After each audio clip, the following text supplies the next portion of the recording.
在浙江安吉渔村，数字游民义务开始一天的工作。今天，他走进的不是水泥丛林，而是一片乡间草坪。陪伴他的有潺潺小溪，还有他的宠物工友。这是义务在浙江安吉渔村找到的独属于自己的工位——大自然工位。在中国东部的浙江省湖州市安吉县渔村，还有许多像义务一样的青年开始摆脱传统的办公方式，走进大自然办公。在天幕下、田野里、青山绿水间捕捉灵感和创意，尽情施展自己的才华。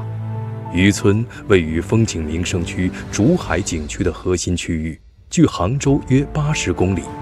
境内群山环抱，秀竹连绵，植被覆盖率高达96%，是中国首个以绿水青山就是金山银山实践为主题的生态旅游乡村度假景区，也是首批入选联合国世界旅游组织世界最佳旅游乡村名单的中国村落。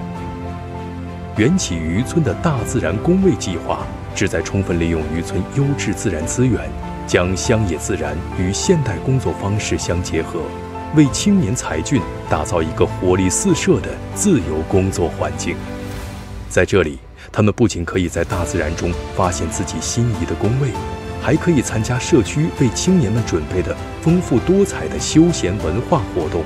与天南海北的同路人进行交流，碰撞出新的思想火花。截至2024年，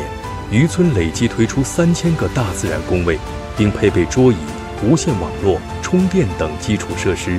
配套5分钟服务圈，保障水电畅通、网络畅通、交通畅通，为渔村的新村民提供便捷的生活服务和舒适的生活体验。